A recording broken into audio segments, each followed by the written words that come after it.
네, 반갑습니다. 오늘 잘 치렀어요? 오랜만에 모의고사를 쳐보니까 쉽게 이렇게 써지는 것이 쉽지는 않았을 겁니다.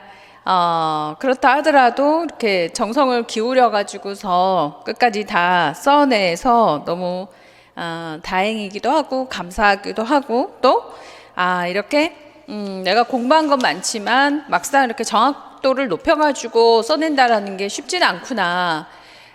답안을 쓰다 보면은 핵심적인 내용들을 알게 돼요. 어떤 내용을 중심으로 공부를 해야 되겠구나 라고 하는 거를 알게 되는 게 이제 모의고사를 쳐보는 이유이겠죠. 문제를 자꾸 보는. 자, 1번 문제부터 정리를 해볼게요. 중간 평가니까 너무 마음 쓰지 마시고 요렇게 앞으로 이렇게 공부를 해내겠다. 형상평가의 의미잖아요. 자, 시작합니다. 1교시, 2교시 전공 A부터 진행해 볼게요. 2교시 A문항의 12문항입니다. 4문항은 기입형이고요. 나머지 8문항은 서술형 4점입니다. 자, 1번 문제. 지역사회 간호 계획 시 금연 사업에 대한 목표를 세울 때 투입 산출 모형에 따른 목표 분류를 하게 됩니다. 투입 산출 모형에 따른 목표 분류를 하게 되면 투입 목표, 산출 목표, 결과 목표가 있죠.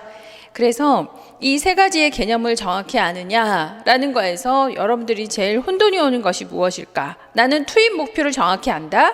나는 산출 목표를 정확히 안다. 나는 결과 목표를 정확히 안다. 이거를 알으셔야 되는데 어떤 게 혼돈이 됐나요? 투입은 혼돈되지 않죠. 산출하고 결과가 혼돈이 되실 거예요. 그러면 결과와 산출이라고 하는 것은 무엇인가? 결과를 내기 위한 과정에 해당되는 것은 산출 목표인 거죠. 그래서 여기서 우리가 투입의 목표라고 하는 것은 투입이라는 의미는 이해를 하죠. 자, 산출이라는 것하고 그러면 산출 목표, 결과 목표가 있다면 우선 우리가 이 두 가지가 혼돈이 된다라는 가정하에서 생각을 해봅시다. 결과라고 하는 거는 뭘까요? 행동이나 실천에 있어서의 또는 이완율이나 사망률에 있어서의 변화를 얘기를 하겠죠. 그죠? 그러면 여기서 금연이라고 하는 것을 투입을 해가지고 금연이라고 하는 것에 대한 목표, 결과 이런 수준을 요구하기 때문에 지금 이 결과 제일 중요한 거는 흡연율을 낮추는 거겠죠. 이래서 이완율을 낮아지게 하는 것들, 이런 것들이 아마 결과에 해당이 될 거예요. 내가 바라는 결과, 사업을 했을 때의 결과, 흡연율을 낮춰보겠다. 그러면 이 흡연율을 낮추기 위한 과정들 있죠. 이 과정들은 산출 목표가 되는 거겠죠. 그러기 위해서 이 과정을 이행하기 위해서 투입이라고 하는 것이 들어가게 되는 거예요. 이 투입을 하려니까 인적 자원이 필요하고 또 물적 자원들이 필요한 거예요. 시설이라든가 또는 어떤 프로그램이라든가 예산이라든가 하는 것들이 필요하게 되겠죠. 그리고 이걸 가지고서 이런 과정, 프로그램이겠죠. 그죠? 무엇을 금연 교육을 몇 회를 실시한다. 이런 것들이 되는 거예요. 그래서 산출 결과는 그야말로 과정들, 결과를 위한 과정이다. 이렇게 구분을 하시면은 좀 더 쉬워지지 않을까?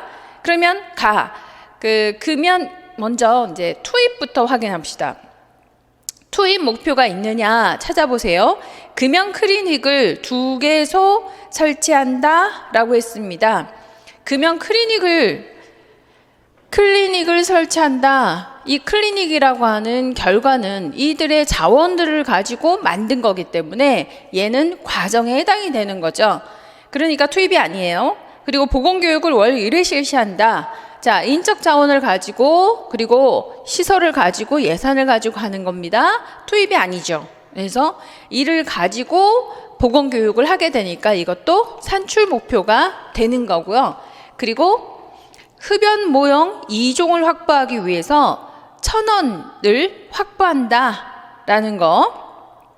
예, 흡연 모형을 2종을 확보하기 위해서 모형 2종을 위해서 1,000원을 확보한다라는 것은 예산이잖아요. 그래서 네, 예산에 해당되니까 이건 투입 목표가 되는 거네요. 그래서 나는 산출 목표이고 다는 투입 목표에 해당이 되니까 나와 다를 오류가 생긴 것을 수정을 할 수 있어야 되겠고, 공공시설 10개소에 금연구역을 지정한다 라고 해서 금연구역이요. 그러니까 금연구역이니까 여기에서도 이 금연구역이라고 하는 거 흡연을 낮추기 위한 과정이잖아요. 클리닉 흡연을 낮추기 위한 과정, 보건교육 흡연을 낮추기 위한 과정, 금연구역 흡연을 낮추기 위한 과정입니다. 그렇기 때문에 라는 산출 목표가 맞는 거죠. 자, 흡연율을 7%에서 5%로 낮춘다. 이건 결과이겠죠. 율을 낮춘다라고 했기 때문에요. 예, 이건 결과 목표에 해당이 됩니다. 사업의 결과 나타나는 건강 수준, 건강 결정 요인의 변화라고 얘기하는 거죠.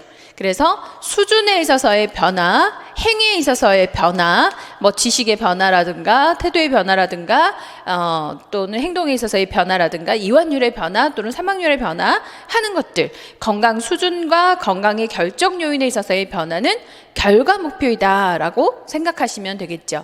그러니까 이런 문제가 나왔을 때는 충분히 출제가 될 수 있는 문제이기 때문에 구분을 어떻게 하셔야 되는 거예요? 자, 투입 목표를 먼저 찾는다. 그 다음 결과 목표를 찾는다.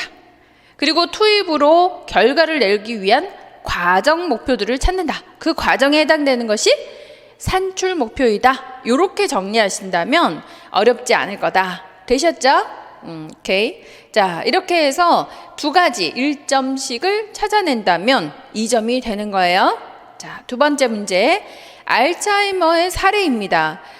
출제 기출 문제였던 지문이기도 하고요. 여기에서 이 내용들을 가지고 우리가 인지장애를 분류해 보겠다라는 목표를 가지고 보시면 됩니다. 자, 아침 식사를 했는지 안 했는지 모른다. 아침인지 점심인지, 네, 아침 식사. 분명히 점심은 먹기 전인 것 같아요. 그죠? 근데 아침을 먹었는데 했는지 안 했는지 모르겠다라고 하는 거예요. 가까운 과거가 기억이 나질 않는 겁니다. 그러므로 이것은 기억장애다라고 얘기할 수 있겠죠. 알츠하이머의 가장 큰 특징이죠. 가까운 과거가 생각나지 않는다. 나 이웃집 여자를 아느냐라는 질문에 그 여자 남편과 맥주를 마셨어 라고 얘기를 했고 그 남편은 5년 전에 사망을 했어요. 없는 얘기를 꺼낸 거죠. 그러므로 이는 작화증이라고 얘기하는 거예요. 즉 기억이 잘 나지 않는 부분을 상상이나 사실이 아닌 경험으로 메꾸는 것, 채우는 것이라고 하는 정의가 있으셔야 0.5점 받을 수 있습니다. 올해 몇 년도냐? 1991년이라고 했으니까 시간에 대한 혼돈이 있는 거죠. 진압력 장애. 그래서 진압력 장애는 시간, 그리고 사람, 그리고 장소에 대한 혼돈을 말합니다. 세 가지가 다 들어있어야 0.5점 받을 수 있어요. 시간, 또 장소, 또 사람. 그죠? 세 가지에 대한 혼돈이 올 때, 시력장애가 없음에도 불구하고 의자나 연필 같은 물건을 지각하지 못하더니 결국 가족까지 알아보지 못했다라고 그랬어요. 이는 빤히 사물을 보면서도 사물을 인지하지 못하는 것, 이를 우리는 실인증이라고 얘기를 하는 거죠. 사물의 이름이나 효용도를 인지하지 못하는 것을 인지 장애 중에 실인증이다 이렇게 얘기를 하게 됩니다. 그 외에도 실인증과 실행증 구분해야 되는 거 아시죠? 자, 실행증이다 라고 한다면은 연필을 받아가지고 어디다 쓰는지 모르는 거 있잖아요. 그래서 어디다 쓰는지 몰라서 뭐 귀를 후빈다든지 뭐 이거를 분질러 본다든지 젓가락으로 쓴다든지 이런 내용들이죠. 그리고 실행증이다 이렇게 볼 수 있습니다. 그래서 이 인지장애들의 하나씩 그 예문까지 꼭 기억을 해두시고 적용해 볼 수 있도록 하셔야 됩니다. 최근에 와서 이런 사고장애, 인지장애 이런 것들은 질문이 많이 되고 있으니까 사고장애를 분류하는 것, 인지장애를 분류하는 것 이런 것들은 최다 출제 문제가 되고 있어요. 잘 구분해 주셔야 됩니다. 자, 2번 넘어갑니다. 3번. 자, 태반 호르몬에 대한 설명입니다. 문제, 기역, 니은 호르몬을 각각 명명하세요. 디귿, 리을까지 써줘서 미안합니다. 기역, 니은이 해당되죠. 자, 기역 호르몬은 하포 영양막에서 분비되는 호르몬이고요. 임신 초기에 황체가 유지되도록 하는 역할을 합니다. 이 호르몬은 임신 26일째 인부의 소변 중에 발견이 가능하며 임신 60, 70일째 최고량에 이르게 됩니다. 그리고 임신 100일째에는 농도가 떨어지게 되는 거죠. 그래서 임신 12주 정도가 되면 농도가 떨어지기 시작합니다. 자, 조기에 출현하기 때문에 임신 유무로도 검사하게 돼요. 분만 1, 2주 내에 모체 혈청에서는 나타나지 않습니다. 따라서 분만 후에 호르몬의 검사로 태반 조직이 배출되었나 배출되지 않았나를 확인할 때 또는 유산이 되었나 완전한 유산이 됐나 안 됐나를 확인할 때 사용을 할 수 있겠죠. 네. 그리고 이 호르몬은 임신 초기 난소의 황체 기능이 유지되도록 하고 에스트로겐, 프로게스테론이 분비되도록 하며 태반 조직에 대한 거부 반응이 나타나지 않게 모체의 면역 억제 역할까지 할 수 있습니다. 그래서 이 호르몬의 구조가 뇌하수체의 황체화 호르몬과 비슷하기 때문에 태아가 남아라면 이 테스토스테론 생산에 영향을 주어서 남성 생식기를 이렇게 성숙시키는 역할까지 하게 된다라는 거죠. 이 호르몬의 이름은 네, 그렇습니다. HCG, 육모 생식샘 자극 호르몬인 거죠. 예, 이 호르몬이 이런 역할들을 하는지 자세하게 상세하게 몇 번씩 읽어봐 주신다면 상당히 도움이 될 거다. HCG 굉장히 중요한 호르몬인 거죠. 자, 니은 호르몬 이거 잘 모르셨을 것 같아요. 그죠? 예, 성장 증진과 유주 분비 호르몬이다 라고 했으니까 충분히 아셨을라나 배란 후에 수정 3주째에 모체 혈액에서 발견됩니다. 이 호르몬은 모체의 신진대사를 촉진시키고 모체의 단백, 지방 수준을 조절합니다. 태아 성장에 필요한 영양을 공급해 주는 거죠. 태반막을 통과하는 당의 이동을 쉽게 해줍니다. 수유를 준비하기 위해서 모체의 유방도 발달시켜준다. 이 호르몬은 태반 락토젠이다. 그래서 태반 호르몬에 대해서 좀 꼼꼼하게 기억을 해둘 필요가 있다라는 거죠. 그래서 이렇게 강론서 내용들이고요. 자, 그리고 해설 부분을 보시면 제가 에스트로겐에 대한 얘기들도 에스트리올과 에스트라디올에 대한 내용들을 자세히 설명을 해두었습니다. 그래서 에스트리올과 에스트라디올도 참고해서 여러분들이 봐주시면 좋겠어요. 그래서 태반의 기능들, 태반의 호르몬들 정리해 놓은 거 보십시오. 태반의 기능은 태반의 물질 이동을 하고 또 태반 호르몬을 분비시키며 면역 기능을 하고 보호 기능을 한다라고 정리되어 있어요. 그래서 그 내용들을 습득해 주시기 바랍니다. 태반에 대한 내용들이었습니다. 이 태반 호르몬, 태반 충분히 출제 문제가 될 수 있어요. 여성부분들도 출제 유형들이 임신에서 이제 태아 쪽으로 조금씩 이동이 되고 있다는 거 알고 계시죠? 그래서 꼼꼼하게 호르몬 정리해두자. 이 기회에 자 3번 넘어갑니다. 그래서 각각 1점씩 2점입니다. 자 4번 갑니다. 다음의 내용을 읽고 기억을 기입하세요. 자, 오타와 헌장에서 이 5가지의 건강증진 활성화 전략 굉장히 중요하죠. 그래서 출제가 되었었습니다. 자, 이 5가지 건강한 공공정책 수립, 지지적인 환경 조성, 지역사회 활동 강화, 개인의 건강관리 기술, 그리고 보건의료 이 정책에 있어서의 재조정이라고 하는 서비스에 대한 대조정. 치료 위주에서 예방 위주로 가야 되지 않냐라고 하는 이런 재조정하는 방향, 이것이 건강증진의 활성화 전략이다라고 하는 것을 오타와 헌장에서 발표를 했죠. 이 중에서 이 5가지 중에서 나머지 4가지의 전략들을 가능하게 하는 것은 바로 건강한 공공정책 수립이다라고 하는 거예요. 네, 이렇게도 질문이 될 수 있다라는 거죠. 한번 출제가 된 것은 더 응용하고 깊이 있게 출제가 된다라는 거 파악하시고요. 대단히 중요한 의미가 있는 겁니다. 이 건강한 공공정책의 수립이라고 하는 것이 건강증진의 핵심인 거죠. 왜냐하면 건강증진이라고 하는 것은 기본적으로 있었던 예방사업이 있었고요. 보건교육사업이 있었지만 이 2가지 가지고서 1차, 2차, 3차 예방으로도 보건교육으로도 사람들의 어떤 행위를 변화시키는 데는 2%가 부족하지 않냐라고 생각을 한 거예요. 그죠?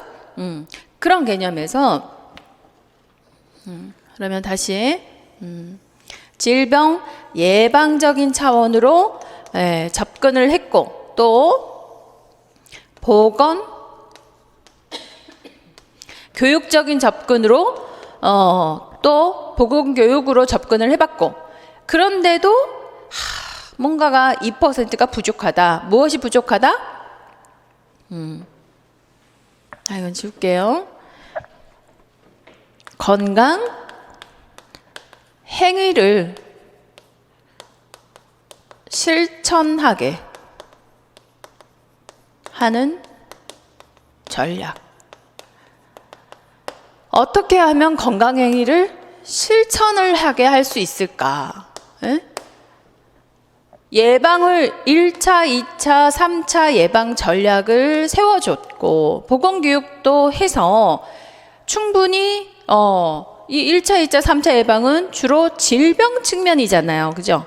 질병 측면이고, 보건교육은 건강 지식 측면이에요. 이 지식을 알려주고 문제가 생기면 1, 2, 3차로 컨트롤을 해주겠다 했는데도 이게 만성 퇴행성 질환들이 자꾸만 늘어나게 되고, 대사증후군으로 심내 혈관 질환으로 사망률이 늘어나게 되고, 이런 이제 그런 고민들을 어떻게 하면 해결할 수 있을까? 어떻게 하면은 흡연율을 낮춰가지고서 폐암 때문에 사망을 하는 율을 낮춰줄 수 있을까? 어떻게 하면은 유방암 검진을, 자가 검진을 열심히 하게 해서 조기에 암이라고 하는 거를 이렇게 발견해내고 해결할 수 있을까? 이런 것들을 좀 더 적극적으로 해결할 수 있는 방법이 없을까? 이걸 고민한 거지. 그래서 뭐를 하나를 넣은 거예요? 건강 보호적인 접근이라는 거예요. 건강 보호적인 접근. 건강 보호적인 접근. 요거 하나를 더 추가를 해봤더니, 이게 법을 만들고 정책을 만들고 조직을 만들어 가지고서 불건강한 행위를, 어때요? 법과 정책과 조직을 활용을 해봤더니 즉각적으로 건강행위로 바뀌는 거죠. 대단한 효과입니다. 이게 즉시적인 효과가 있는 거예요. 그래서 적극적인 접근이다라고 표현할 수 있는 거죠. 건강증진의 접근 3가지 중에서 가장 적극적인 접근, 그래서 이 4번의 문제에서는 이 의미가 있는 거예요. 어떤 의미? 건강증진의 접근에서 가장 적극적인 접근 전략은 건강보호적 접근인 거죠. 그래서 건강증진이라고 하는 것을, 이 개념을 가지고 오타와 헌장에서 개인의 기술을 개발을 하자, 지역 활동을 활성화시키자, 보건 의료 서비스를 좀 예방 측면으로 좀 해보자. 또 이 환경을 좀 더 지지적인 환경으로 만들자라고 했지만, 이 모든 것이 가능하게 하는 데에는요, 정책 정책이라고 하는 것이, 법이라고 하는 것이 있어야 된다는 얘기죠. 예, 이 정책이 바탕을 해서 이 네 가지가 가능하게 하는 이 정책적인 접근이 가장 적극적인 접근이다. 이런 정책을 모든 분야에 도입을 하게 된다면 불건강한 행위를 즉각적, 가장 빠른 시일 내에 건강행위로 바꿔버릴 수가 있는 거죠. 그래서 이 네 가지를, 나머지 네 가지를 가장 가능하게 하는 것은 공공정책입니다. 정책이죠. 정책. 공공정책이 제일 중요한 거죠. 그죠? 그런 의미를 갖고 있어요. 그래서 여러분들이 이 문제를 풀려면 건강증진이라는 개념이 좀 더 확연하게 있으셔야 이게 가능하지 않을까 생각을 합니다. 굉장히 중요한 문제이기 때문에 하나를 맞추는데 2점이라고 하는 배점이 들어가는 거예요. 굿럭. 자, 4번 넘어갑니다. 5번.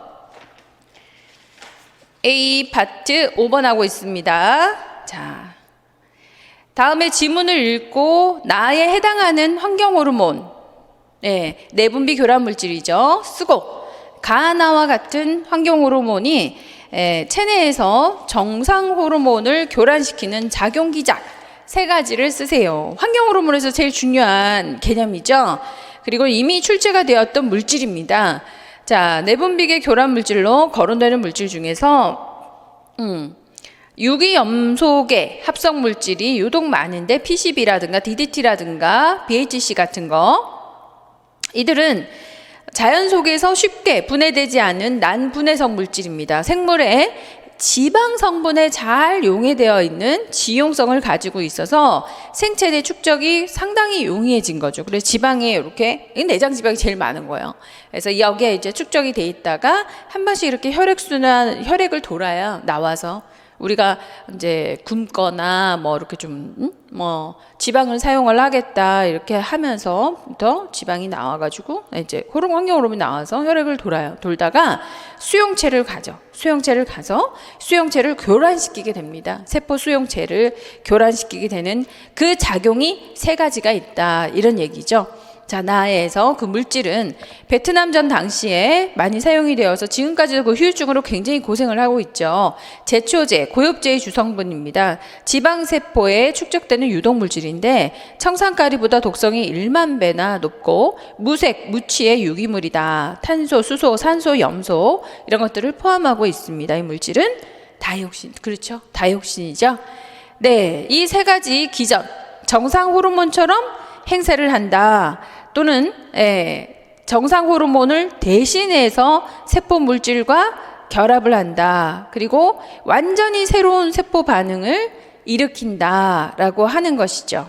그래서 유사 행위도 하게 되고 방해 행위도 하게 되고요. 그리고 완전히 촉발 반응도 하게 되는 것이죠. 이렇게 세 가지 작용을 한다라고 하는 거 표현해내면 1점씩 4점이고요. 설명까지 있으셔야 되겠죠. 그죠? 1점씩 3점이고 다이옥신 1점, 4점 되겠습니다. 아주 중요한 문제예요. 5번도 꼭 출제될 내용이죠. 자, 그 다음 6번 직업병입니다. 작년 직업병에 대해서 출제가 되었었고, 납중독 뭐 이런 것들이 차근차근히 출제가 되고 있어요. 수은이나 크롬이나 미나마타, 이따 이런 것들이 순차적으로 지금 출제가 많이 되고 있습니다. 그래서 전체적으로 잘 정돈이 될 수 있도록 해야겠죠.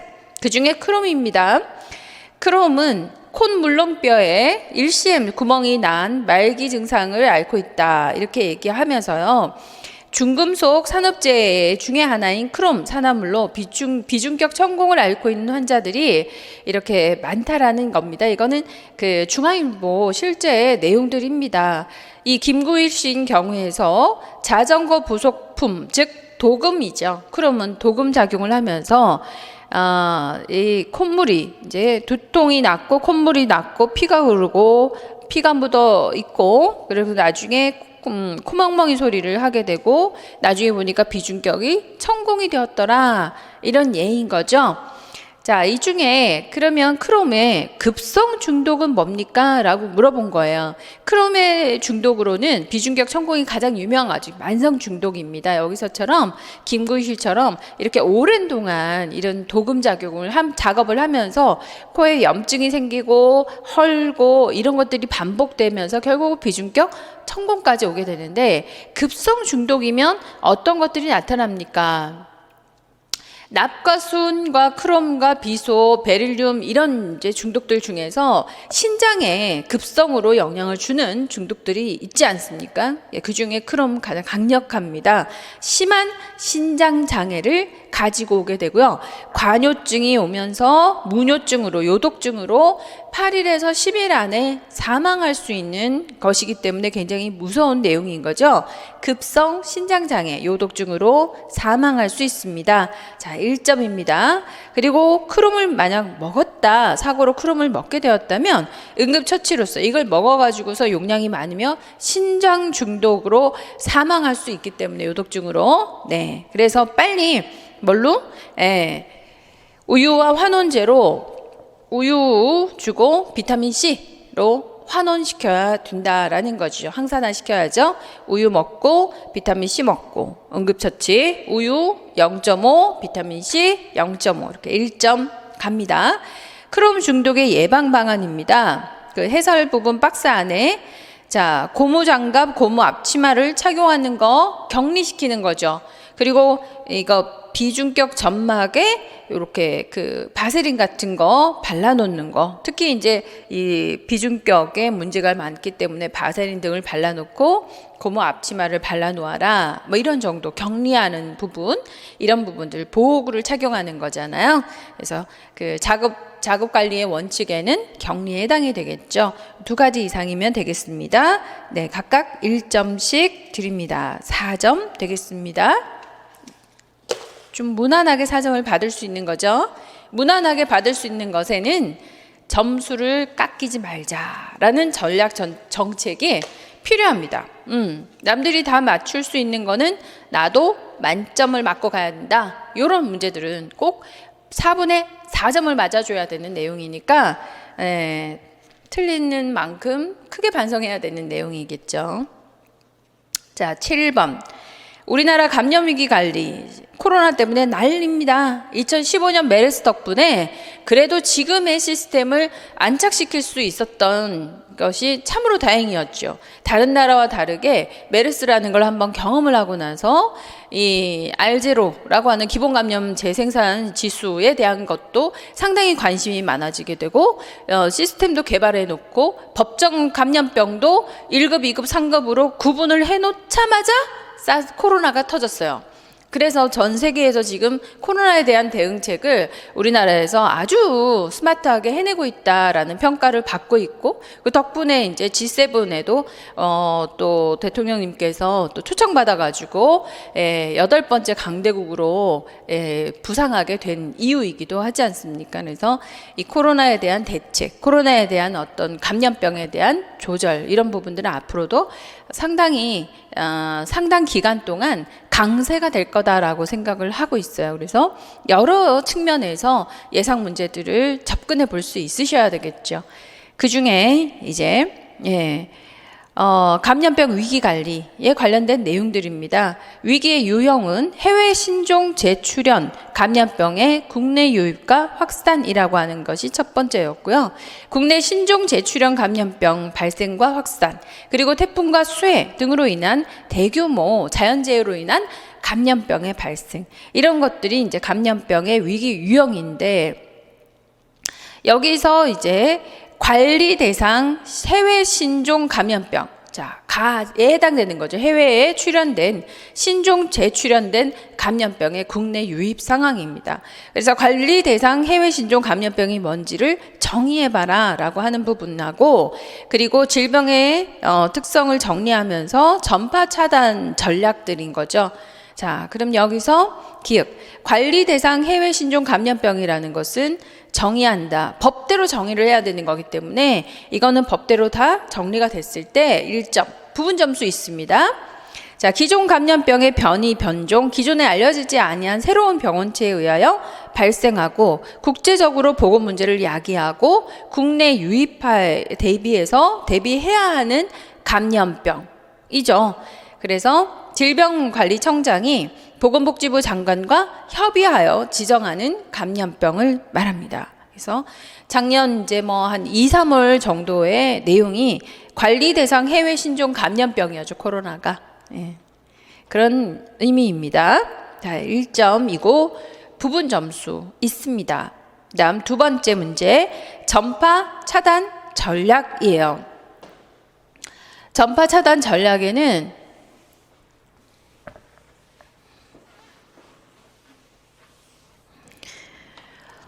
자, 이거 2021년에도 출제되었습니다. 전파 차단 전략에 뭐 6가지 과정 중에서 어떤 거 손 씻기가 어디에 해당되느냐 뭐 이런 형태로 전파 차단이 제시가 되었지만 또 다른 관점에서의 전파 차단 전략인 거죠. 감염병의 발생 과정을 차단한다라는 관점에서 전파를 차단하는 관점을 저번 2021년에 출제가 이번이죠, 그죠? 출제가 되었다고 한다면 요건 또 다른 관점에서 전파 차단을 한번 확인해 보겠다라는 얘기예요. 전파 차단 전략은 3가지가 있죠. 하나는 검역이고요. 하나는 검역, 또 하나는 격리, 예, 또 하나는 뭐예요? 검역, 격리, 위생입니다. 3가지가 있죠. 각각 1점씩 줘야 되겠죠, 그죠? 3점이니까. 근데 여기에서 검역이라는 것과 격리라고 하는 것을 어떻게 구분해야 되냐? 여러분들이 그 설명을 잘 해야지 이게 점수를 1점을 받을 수가 있는데, 검역이라고 하는 게 여기서 검역이란 유행지에서 들어오는 사람들을 떠난 날로부터 계산을 해서 병원체의 잠복기 동안 그들이 유숙하는 곳을 신고하도록 하거나 일정 장소에 머물게 해서 감염 여부를 확인할 때까지 감시하는 것을 의미한다. 근데 예방접종을 했다면 입국을 허가하는 방법도 있다. 지금 이 상태가 지금의 코로나 상태잖아요. 그래서 예방접종을 맞는 사람들은 검역에 걸리지 않고 격리하지 않아도 되는 그런 이제 나라마들마다 그렇게 될 거다 뭐 이렇게 얘기를 하고 있는 그 상황이에요.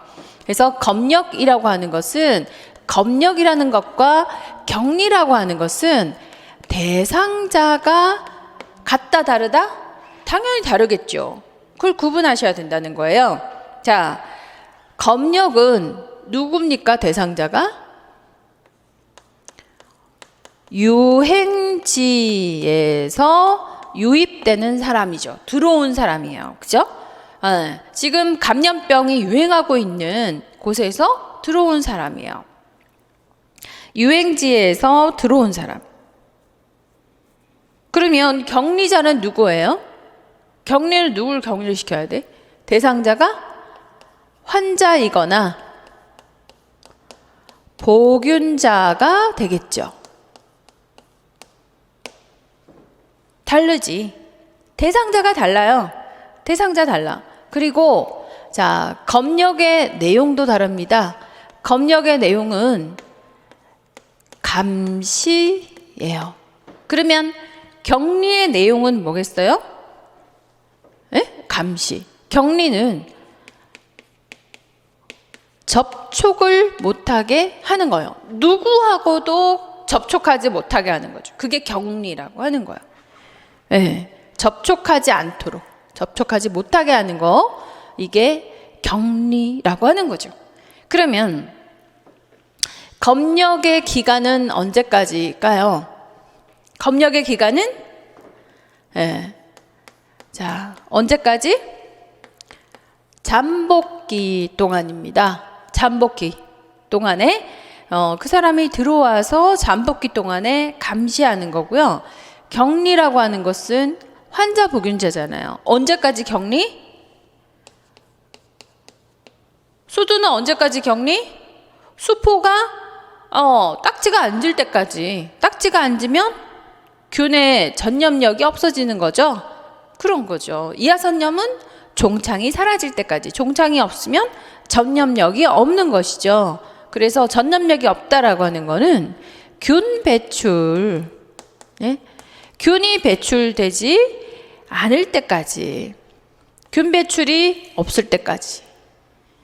그래서 전파 차단 전략의 검역과 격리는요, 대상자가 다르고요, 그 내용과 기간이 각각 달라요. 그래서 여러분들이 이 제목만 썼다면 몇 점이겠어요? 0.25점, 0.25점을 받겠지.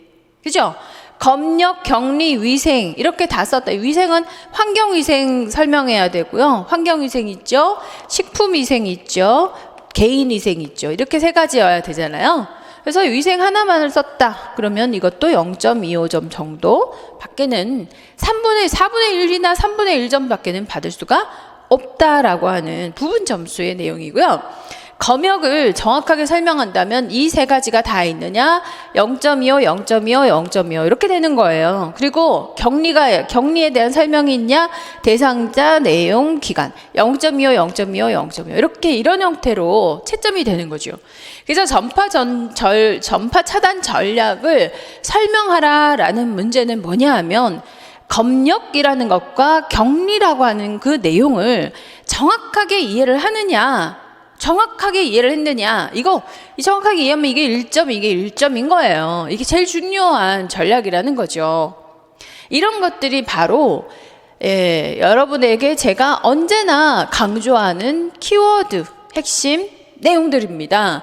그래서 이 키워드가 얼마만큼 정확하게 들어갔느냐를 설명을 하려면 이해를 명확하게 해서 주입을 암기를 해줘야 되는 내용인 거죠. 그래서 주입된 내용보다는 제가 지금 우리 심화반에서 전략을 세워주는 것이 좀 있죠. 그런 것처럼 이렇게 키워드 핵심적인 내용들을 좀 정리를 좀 스터디 안에서 하면 좋겠다라고 얘기를 해드렸는데 이런 이유가 있는 거예요. 그래서 그런 관점들을 얼마나 잘 찾아낼 수 있느냐가 핵심인 거죠. 공부를 할 때 그래서 이런 핵심적인 어떤 키워드들을 발췌해낼 수 있는 능력 이런 것들 자꾸 키워 나가시게 되면 이렇게 정리를 하고 나면요, 지금 6월이잖아요. 11월에 시험 날까지 별로 잊어먹지 않아요. 네. 그래서 키워드 전략을 억지로 주입을 해가지고 기억을 하기보다는 내가 분석을 해가지고 중요한 내용들은 키워드를 찾아내낸다면 이 전파 전략은 11월까지 한 번의 공부로 완료가 되는 거죠. 그런 형태의 공부가 훨씬 나중에 갈수록 쉬워지는 공부가 되고 갈수록 가속도가 붙는 공부 학습이 되실 겁니다. 이게 학습할 수 있는 방법인 거죠. 갈수록 학습량이 늘어나게 된다라고 한다면은 그 학습하는 방법을 한번 연구해 볼 필요가 있는 거예요. 갈수록 학습량이 줄어든다. 그럴 수 있는 공부하는 방법, 이런 것들, 전략들을 체득하셨으면 좋겠다. 수업 중에 제가 그런 것들을 많이 강조하는 이유인 거죠. 갈수록 쉬워질 수 있게끔 학습할 수 있어야 된다. 그게 저의 모토입니다. 그렇기 때문에 1년 안에 단기적으로 합격할 수 있지 않을까? 이런 희망을 가지고 있는 거죠. 자, 7번 문제. 작년에 물론 전파 차단이라고 하는 부분이 출제가 되었지만 그 전파 차단을 좀 더 깊숙하게 정리한 문제라고 보시면 됩니다. 문제는 점점 깊어진다라는 게 임용의 추세죠. 8번 갑니다. 자, 행정실장님 이야기죠. 결제 전에 의논을 하려고요. 폐기물 처리에 대한 점검 항목들이 있습니다.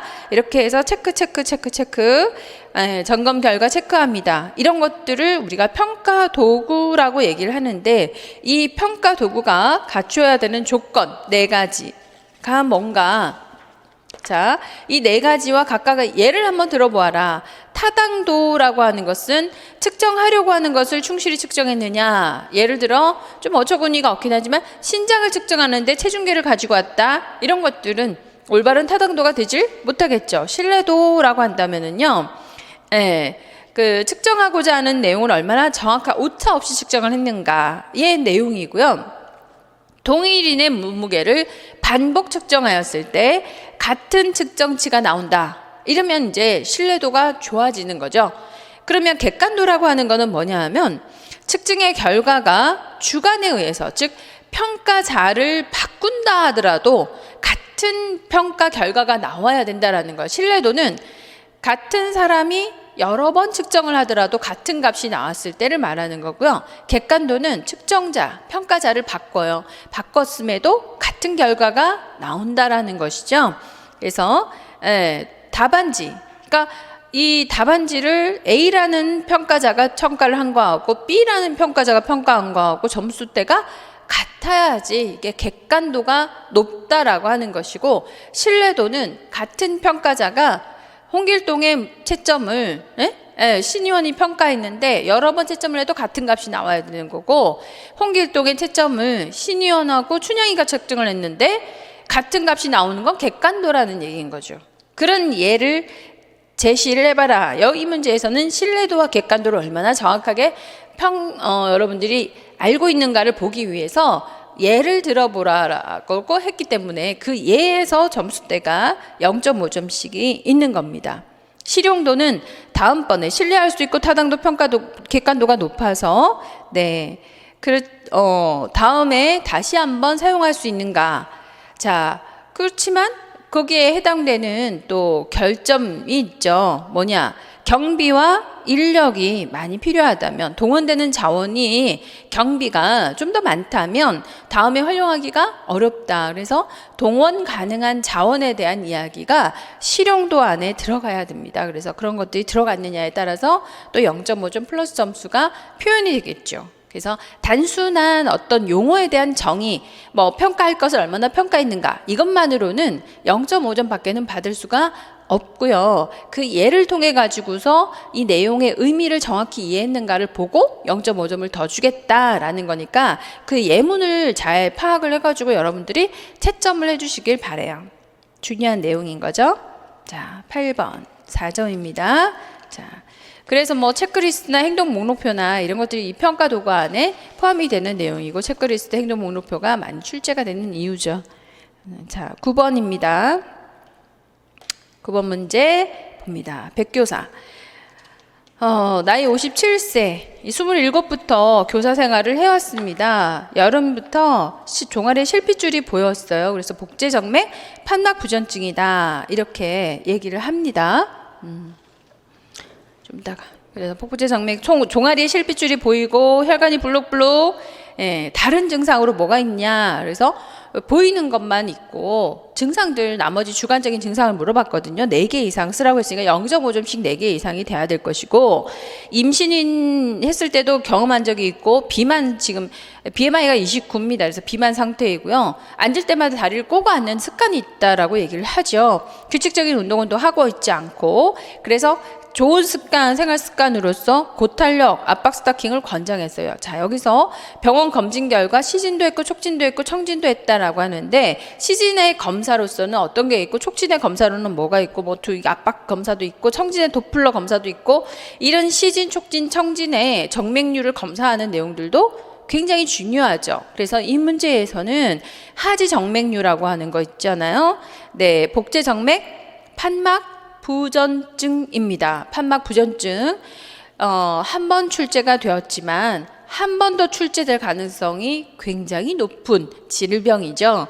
그렇기 때문에 학교에서 워낙 많은 선생님들이 경험하고 있고, 학생들 또한 이런 정맥류, 치질 이런 문제들을 경험하고 있기 때문에 학교에서의 문제라고 볼 수 있는 거예요.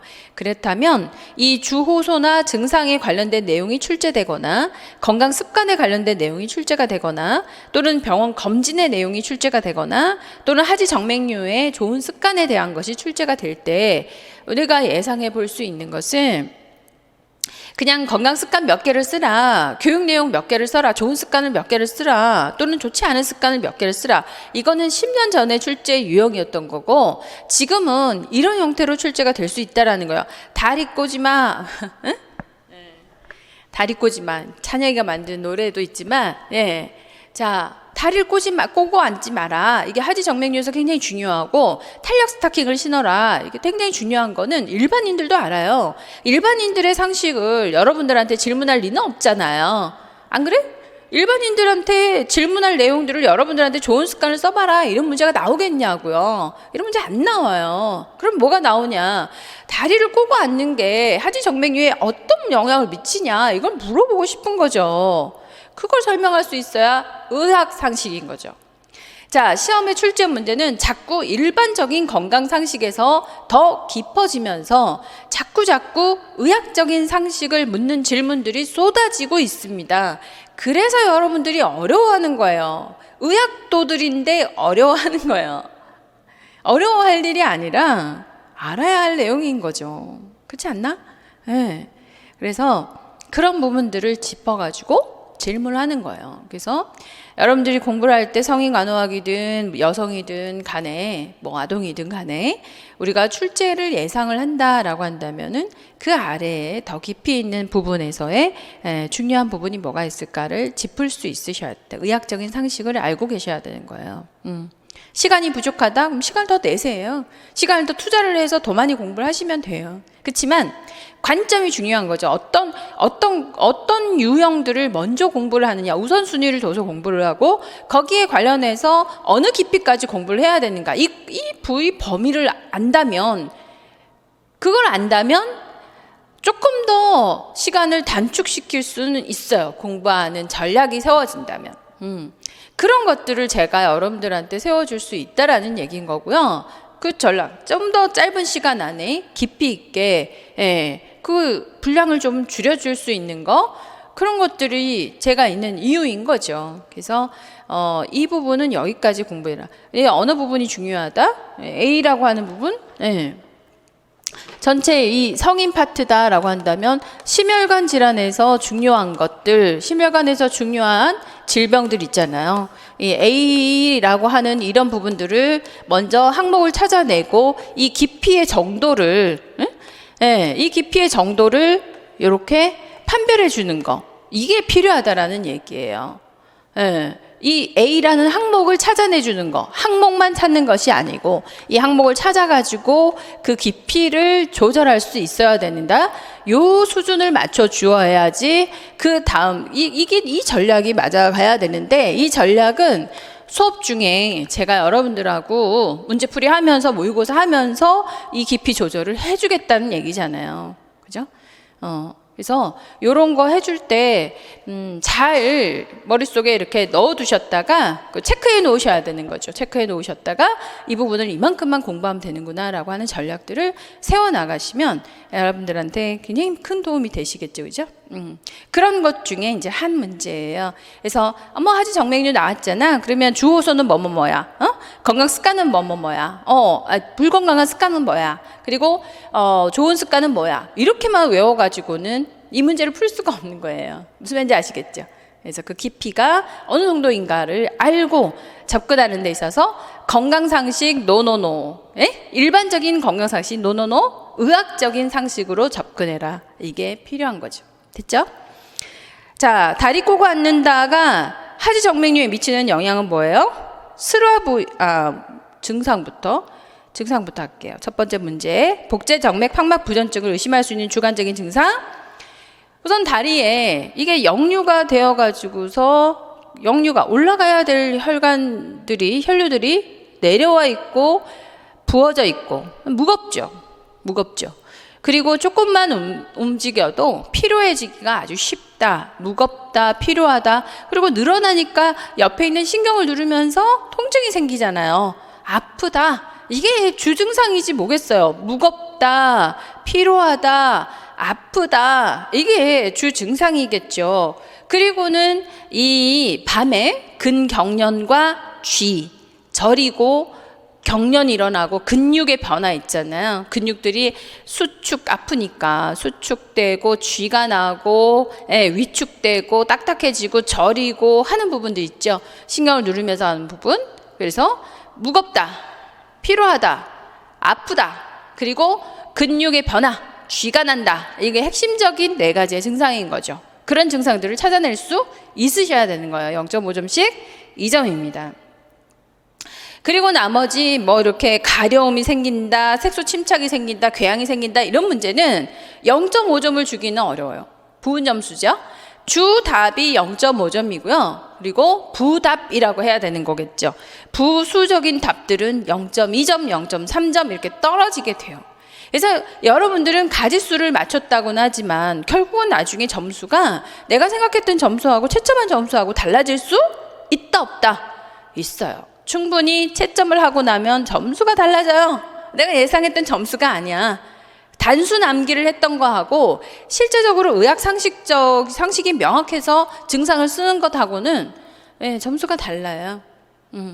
당연하지 않아? 정맥류가 생겼는데 다리가 무겁지, 양이 많아졌는데 이렇게 늘어나니까 주변 눌러서 아프죠. 조금만 움직여도 뭐 이렇게 쉴 틈이 없잖아요. 주변 산소도 부족하고 눌러서 아프죠. 아프고 무겁고 피로하고, 그리고 근육들이 반응하기 시작합니다. 쥐나고, 특히 밤에 쥐가 나고 저리고 당기고 이런 증상들이 근육의 변화가 나타나는 거죠. 그 네 가지가 우선적인 0.5점, 나머지 0.2점, 3점 이렇게 줄 수밖에 없어요. 그리고 이미 핏줄이 선명하다, 울룩불룩하다 이거는 제시해놨잖아요. 예문으로.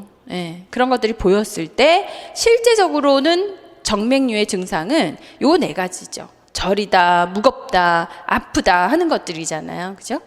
그 내용을 써라 이거죠.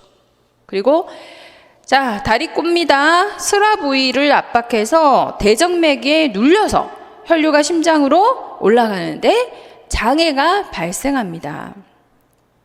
스라 부위를 압박하니까 사실은 이게 다리를 꼬게 되면서 또 더 정확하게 얘기하자면 대복제정맥, 소복제정맥을 모두 압박하기 때문에 이게 심장으로 가는 혈류가 더 막히게 되는 거죠.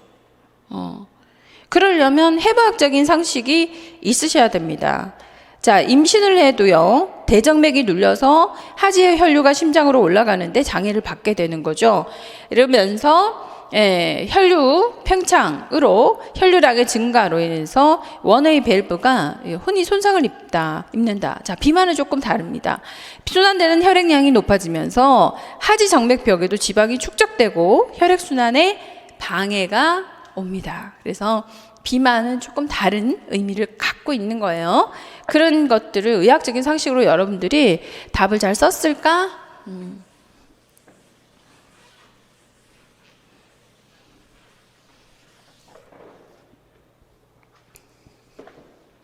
자,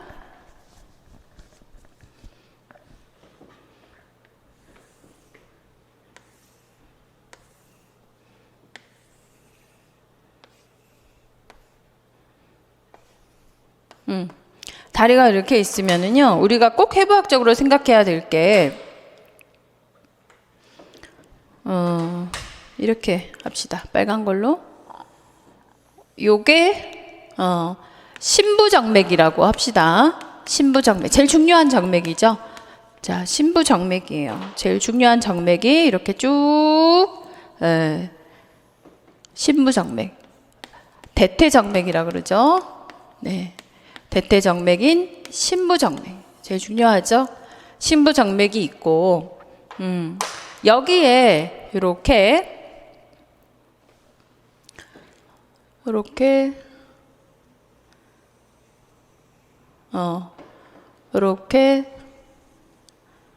요게 대정맥이에요. 대정맥.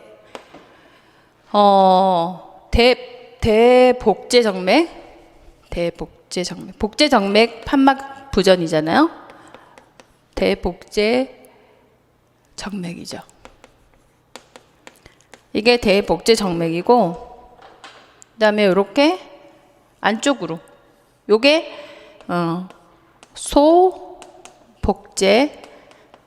소복제정맥이에요. 그죠?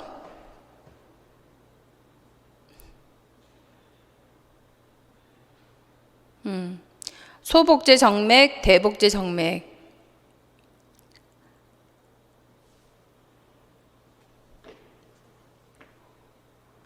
소복제 정맥이 이렇게 앞쪽으로도 소복제 정맥이 이렇게 될 수 있어요. 자, 대복제 정맥하고 소복제 정맥하고 신부 정맥하고는요, 이렇게 관통 정맥들이 있어가지고 관통 정맥들이 있어서 여기서 혈류가 이렇게 올라가서 관통해가지고 신부 정맥으로. 신부 정맥은 고속도로예요. 대복제 정맥하고 소복제 정맥들은요, 다들 그 고속도로 말고, 그 뭐라 그래? 저기 그 지방도로, 국도. 에? 국도지 국도. 소복제 정맥들 국도예요. 얘는 신부 정맥, 이거는 고속도로라고 생각하면 돼. 그래서 대체적으로 대복제 정맥이나 소복제 정맥에서 또 소복제 정맥에서 훨씬 더 많이 복제 정맥 판막 부전이 많이 오게 되거든요. 그러면 다리를 꼬고 앉는 거 있죠. 다리를 꼬고 앉는다면 이 대복제와 소복제 전체가 눌려가지고서 대퇴정맥을 통해 가지고 신부정맥으로 올라가는데 상당한 영향을 주게 된다라는 거죠. 그래서 하지정맥류가 굉장히 심해지게 하는 데 있어서 결정적인 어떤 습관, 다리 꼬는 거 이런 것들이다라고 생각해 볼 수 있어요. 그래서 임신을 하게 되었을 때도 대정맥이 눌리면서, 이게 대정맥이 눌리면서 이제 대복제, 소복제 정맥에서 약한 정맥의 판막들이 역류가 되기 시작, 기능의 펑션이 떨어지면서 역류가 되기 시작하는 거, 이게 이제 하지 정맥류다 이렇게 볼 수 있겠죠. 그래서 이 신부정맥 신부정맥에 혈전증이 생겼을 때는 제일 큰 문제가 되는 거고요. 우리가 보통 그래서 하지정맥을 절단을 해서 하지정맥류가 생겼을 때 판막 자체가 망가졌기 때문에 증상만 악화시키니까 이런 것들을 이제 잘라내는, 절단하는 시술을 하게 되는 거죠. 그러면 신부정맥으로 이 관통정맥을 통해 가지고 어쨌든 살아있는 대복제, 소복제 정맥을 이용해서 관통정맥으로 신부정맥을 통해 가지고 쫙 심장까지 올려주는 거, 그런 역할들을 하죠. 그래서 그런 그 해부학적인 개념을 가지고 여러분들이 정리해 주셨으면 좋겠다. 자, 이렇게 해서 1.5점씩 하지정맥류에 미치는 영향들, 리은디그 리을 상태 1.5점씩. 자, 그 다음에 고탄력 압박 스타킹이 하지정맥류에 미치는 효과는 뭔가라는 겁니다. 고탄력 압박 스타킹. 자, 고탄력 압박 스타킹도 두 가지의 의미를 갖고 있어요. 여기서 보면은 세포에 체액이 축적되는 것을 방지해서 붓는 것을 막아주고, 움직일 때마다 정맥 근육을 자극해서 확장된 혈관 내부의 판막 기능을 강화시켜주고 하지 부종이나 통증을 감소시켜 줄 수 있다라는 거, 또 정맥에 상승된 내압을 상쇄하는 대응 압력을 공급하고 움직일 때마다 정맥 근육을 마사지해서 확장된 혈관 내부 판막 기능을 강화시켜서 하지 부종과 통증을 감소시켜 주겠다라고 얘기했는데, 하나는 압력을 가한다라는 거죠. 또 하나는 근육에 영향을 준다라는 겁니다. 그래서 압력을 가해준다라는 거, 압력을 가해준다. 이 압력의 이름이 대응 압력이죠.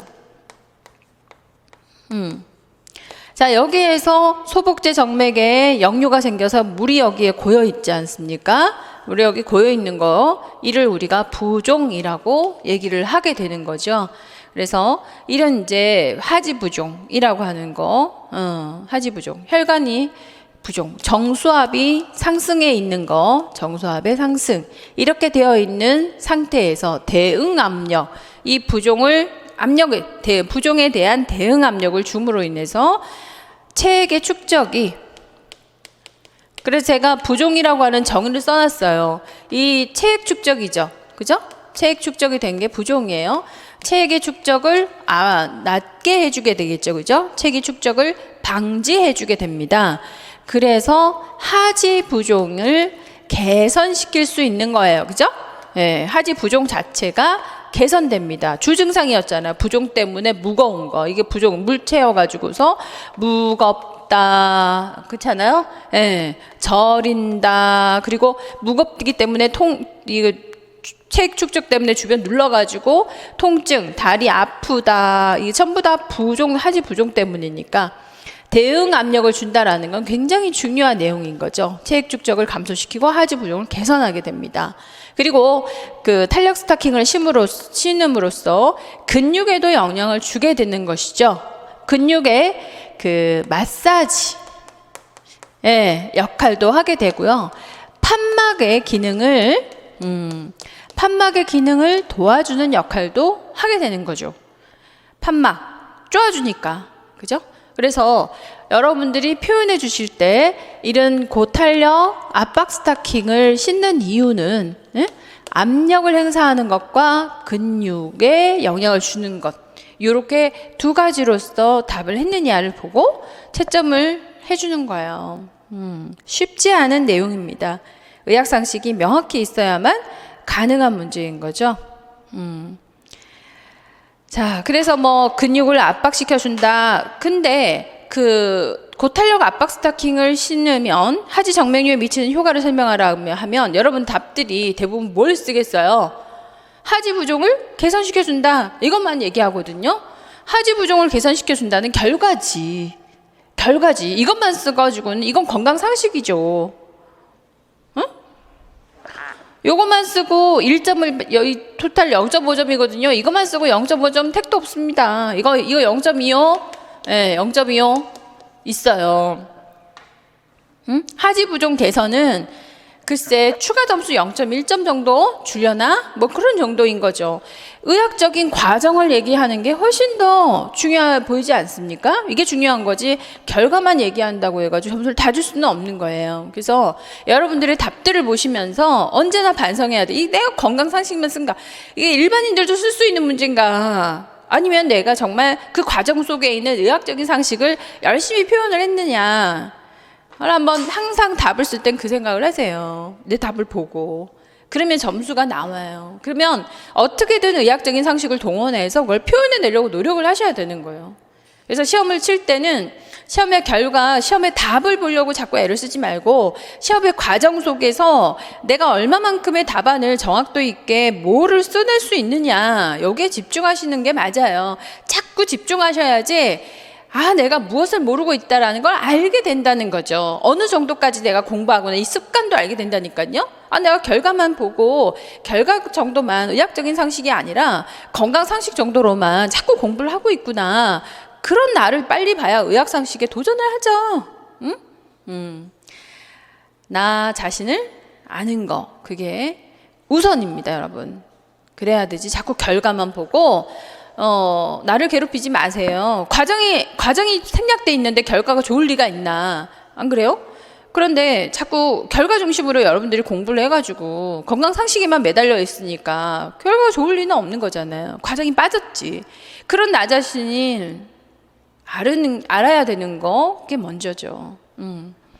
그걸 알면 훨씬 빨라질 수 있어요. 지금은 어렵게 공부를 하셔야 나중에 쉬워집니다. 갈수록 가속도가 붙어요. 네. 그걸 두려워하지 마세요. 그게 공부고 그게 모든 과정에서 그런 거예요. 우리가 운동을 배울 때도 항상 폼, 자세가 우선이잖아요. 근데 테니스를 배우는데 자세가 좋아야 되는데 이게 꺾이지 않고 벽에 쳐야 되는데 그냥 공만 보고 이렇게 손목을 날려갖고 막 휘황찬란하게 치게 되면 결코 실력은 늘지 않아요. 공은 넘어갈 수 있을지 몰라도 제대로 좋은 성적을 기대하기는 택도 없는 일인 거거든요. 그런 과정, 그런 고치기 위한 피나는 노력, 이런 것들이 필요하죠. 결국은 완성도를 높인다라는 건 얼마만큼 내가 과정에 겸손하고 과정에 대한 존중감, 이런 것들을 가지고 인내심을 가지고 반복할 수 있느냐. 나 자신을 돌아보고 또다시 도전할 수 있고 또다시 도전할 수 있고 결과에 대해서 인정하고 받아들이고 이런 마음이 먼저 돼야 되거든요. 그게 괴로운 거죠. 또 수용하고 왜 이렇게 결과 안 나오고 또 수용하고 그럼 뭐를 수정해야 될까, 뭐를 보충해야 될까, 과정에 집중하고 그 과정이 결국은 목표에 대한 아주 충실한 어떤 꿈이라고 하는 걸 포기할 수 없는 꿈이 있든가, 아니면 그 과정에 대한 어떤 존중감, 숙연함, 겸손함 이런 것들 가지고 있든가 하는 거예요. 내가 한번 공부하면 성적이 잘 나와야지라고 하는 교만함 이런 걸 좀 없앨 수 있는 그런 과정이 아닐까. 공부라고 하는 거는. 그래서 본인의 상태를, 본인의 습관을, 생각하는 그 습관을 고쳐주는 데 있어서 아주 중요한 어떤 계기, 기회 이런 것들이 될 수 있는 것 같아요. 그거를 한번 받아들이고 차분하게 한번 공부를 다시 해보시기 바라요. 이런 모의고사를 통해 가지고 그런 걸 발견할 수 있다면 그것 또한 감사한 거잖아요. 그렇게 생각하시라고. 어머, 나는 이것도 몰라? 어머, 여기까지 해야 돼? 어머, 하기 싫어라. 아니고 너무너무 보건교사가 하고 싶어서 그럼 어떻게 해야 되지? 이렇게 돼야지 에너지가 또 생기고 지루하지 않아요. 반복하면서 너무 지루하다라는 건 단순 암기를 많이 반복하면 너무너무 지루하거든요. 안에 있는 내용들이 깨달아지지 않는데 재미가 있겠어요? 재미없어요. 근데 과정들을 자꾸 깨달았게 되면 너무너무 재밌는 과정이에요. 그게 또 에너지가 되고 그러기를 바랍니다. 자, 10번. 그래야 교사 아닌가? 응? 그런 기쁨을 알려줄 수 있는 게 교사가 아니겠는가? 이런 생각도 들어요. 자, 10번. 이 재석이가 크로몰린을 흡입을 하고 있네요. 지금 안절부절, 고양이하고 시간을 보내면서 안절부절하고 마르고 발작 분비물이 있는 기침, 끈끈한 객담, 지금 천식이 온 것 같대요. 천식이 어택이 왔는데 기관지 확장된 크로몰린을 흡입한다? 잘못된 거죠. 크로몰린이 아니라 뭘로 바꿔줘야 돼요? 약물은? 벤톨린, 그죠?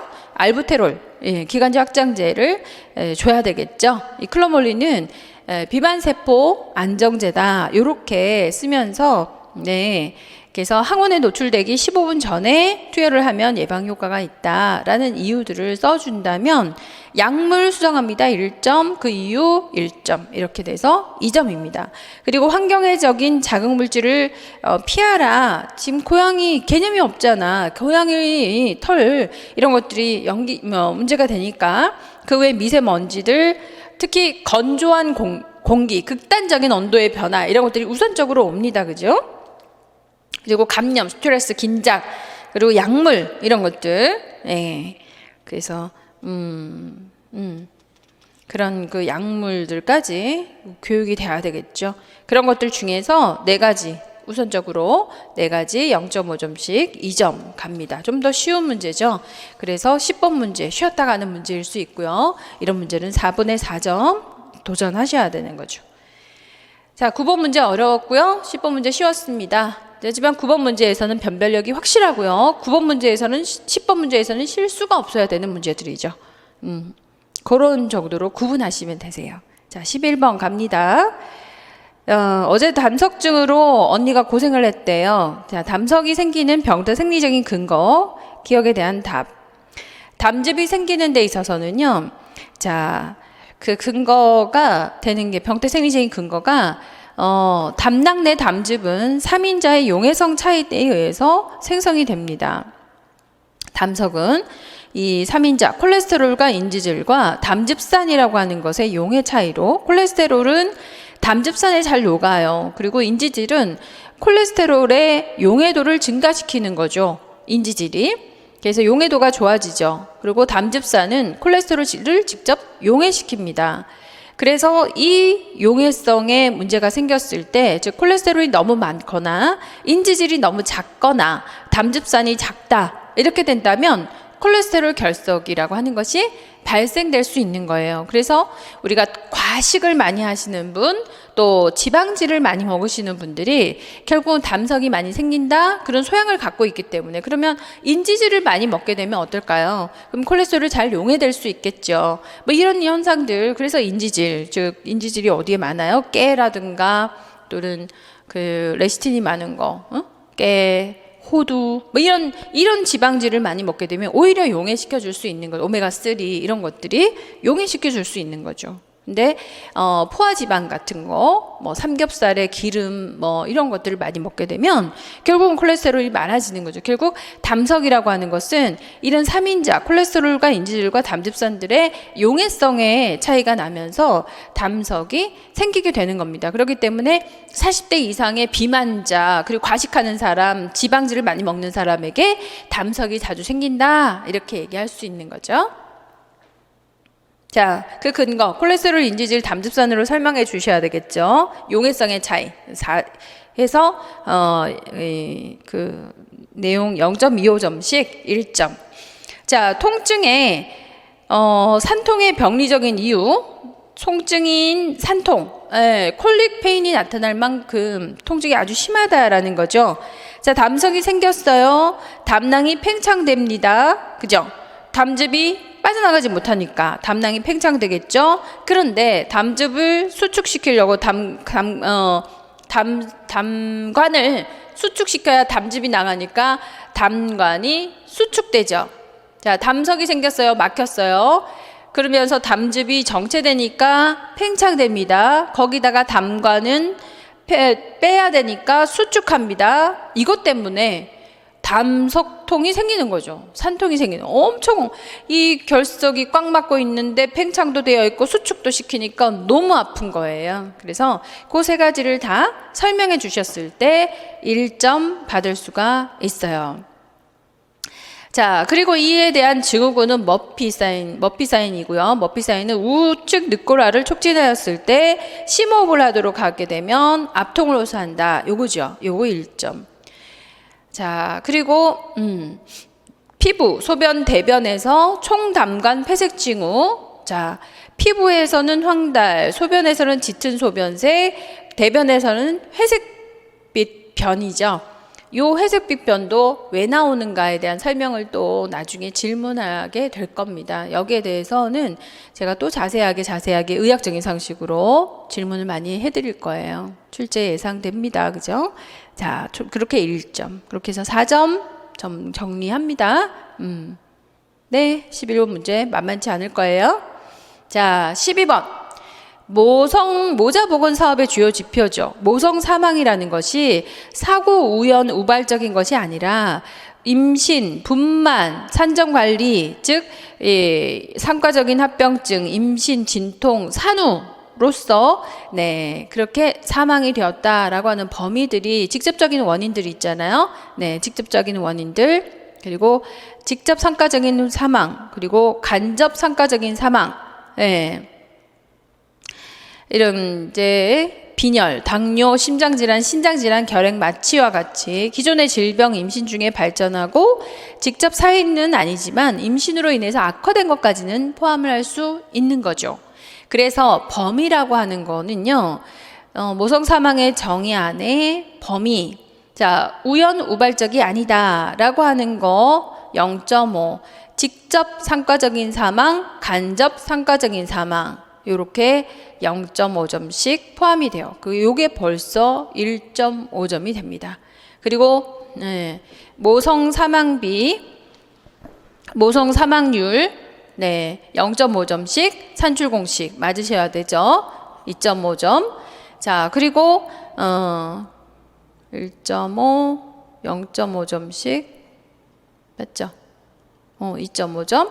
그리고 평균 수명, 기대 여명, 건강 수명 각각 1.5점씩입니다. 평균 수명의 정의, 기대 여명의 정의, 건강 수명의 정의. 이거 이번에 2030 플랜에서 건강 수명에 대한 거를 목표로 삼고 있잖아요. 그래서 평균 수명, 기대 여명, 건강 수명 요거 구분하는 것도 상당히 중요합니다. 0.5점씩 1.5점 배점합니다. 그래서 4점. 이렇게 모성 사망비에서 모성 사망에 있어서의 범위, 직접 사망도 있지만 간접 사망도 있다라는 걸 놓치지 않으셔야 하는 답변이었어요. 그래서 어느 구간도 쉬운 구간은 없습니다. 항상 문제가 쉽게 생각하지만 깊이 있는 문제를 한두 문제씩은 꼭 내서 변별력을 주는 거니까. 그러니까 여러분들이 4분의 4점을 맞기에는 어려워요. 그죠? 어렵지만 대체적으로 내가 A급들을 충분하게 공부를 했다면 4분의 3점 정도는 완성도 있게 갈 수 있거든요. 그게 A급을 완성해야 되는 이유예요. 4분의 3점이 된다면 60점 이상은 받을 수 있어요. 그러면 합격이란 얘기인 거예요. 그래서 이것도 모르고 저것도 모르고 이것도 의학상식이 없고가 아니라 변별력이 중요하고 전체 인구에서 전체 수험자 중에서 점수대가 합격 점수 안에 들어오는가가 중요한 거예요. 한 문제가 합격 점수라는 게 있잖아요. 어떤 문제는 아까처럼 뭐 이렇게 쉬운 것들은 4분의 4점을 받아야 되는 게 합격 점수고 아까처럼 정맥류라든가 이런 것들은 거의가 4분의 2점 정도 돼야지 합격 점수일 거거든요. 그러면 4분의 2점 안에 들어오는가가 중요한 거고, 이렇게 모성 사망 비에 관련된 문제는 4분의 3점 안에 들어와야 합격 점수가 되는 거예요. 이해하셨죠? 그래서 합격 점수 안에 내가 몇 점 정도로 들어오는가, 그게 핵심이에요. 그런 부분들에 도달을 하셔야 되는 정도로 공부를 해 놓으시는 거죠. 그래서 만점은 아니지만 합격할 정도로는 공부를 해두자. 그러기 위해서 이렇게 모의고사를 통해 가지고 점검하는 거예요. 자, 이렇게 해서 이제 겨우 A를 끝냈어요. B는 금방 빠르게 갑니다. 자, 3교시죠. 전공 B 들어갑니다. 1번 체계 이론에 관련된 내용들, 뭐 체계에 대한 거 설명은 잘 아실 테니까, 기억은 체계의 배열로 계층적인 위계 질서가 있고 체계를 유지한다. 이건 체계의 주요 구조, 경계, 환경, 계층, 속성, 4가지 다 중요하죠. 기억하셔야 되고요. 체계의 기능, 투입 변화 산출의 기능, 회한의 기능까지 섭렵하셔야 됩니다. 자, 주요 개념들, 물질과 에너지, 엔트로피, 네겐트로피, 그 용어 정리하셔야 되고, 항상성이라는 용어 중요하죠. 그리고 3번, 시작과 관계없이 어떤 장애에도 동일한 목표에 도달을 한다. 균등 종국이죠. 그리고 위계적인 질서가 있습니다. 자, 체계의 구성 요소, 이것도 출제되었던 내용이죠. 5가지 중요합니다. 다 중요합니다. 자, 2가지 2점. 2번, 기억을 설명하고 그 예를 들어 보세요. 호손 이펙이잖아요. 그래서 호손 이펙은 연구자가 어떤 관찰을 받고 있기 때문에 행동의 변화, 즉 노출의 변화죠. 위험도의 변화예요. 그죠?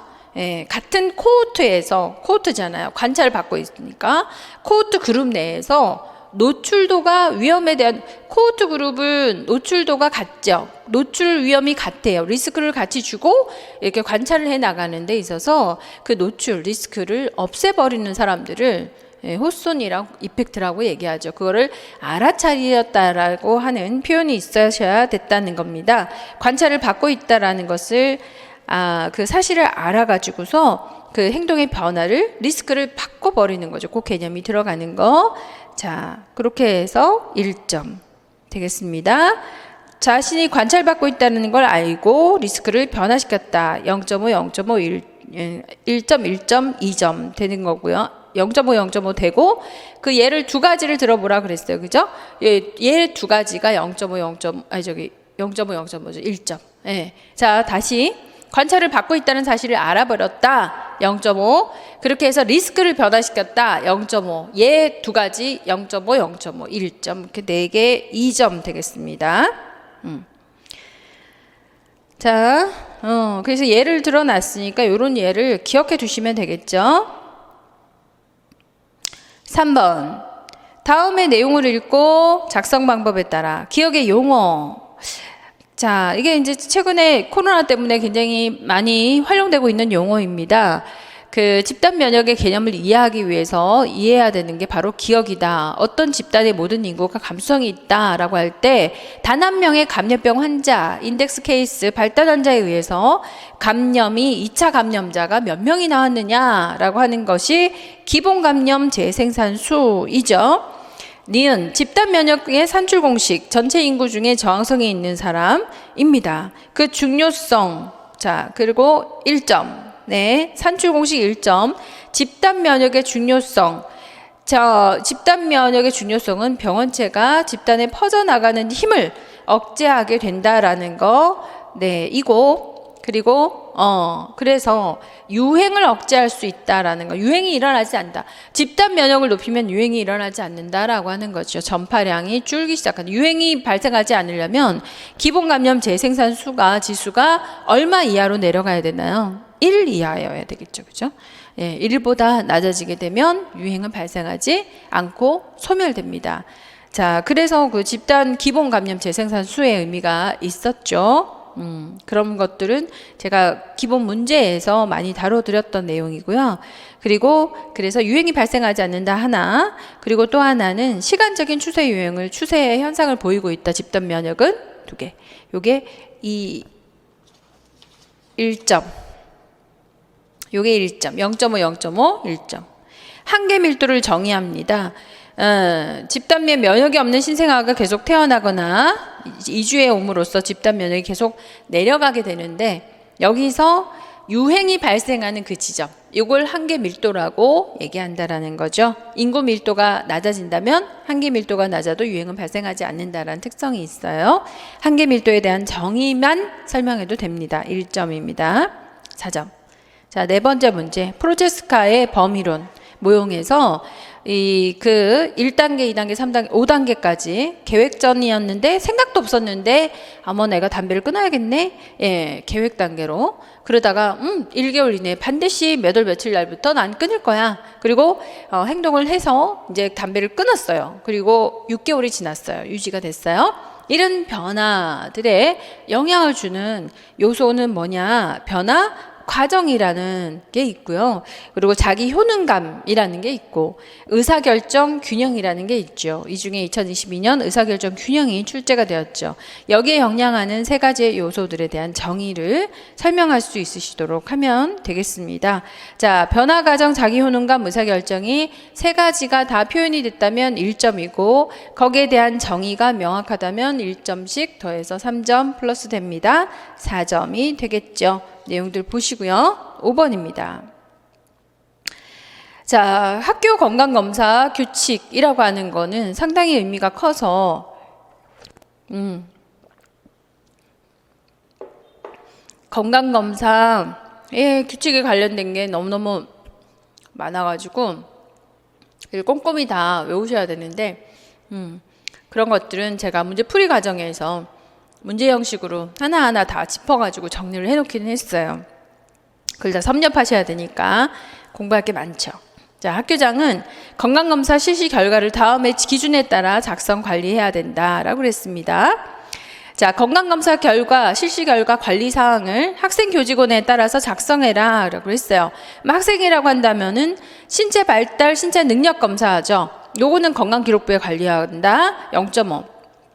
그 다음에 건강검진 결과, 검진기관이 통보한 자료는 별도로 관리한다. 0.5. 자, 교직원이라면 건강검진 결과를 관리한다. 그냥 검진 결과 관리죠. 0.5. 그 다음에 두 번째, 교육부령으로 정하는 사항입니다. 예방접종 완료 여부, 건강검진, 일자, 검진기관명, 별도 검사의 종류나 검사 일자, 검사 기관명이죠. 네. 이렇게, 요거 1점, 0.3점씩 1점.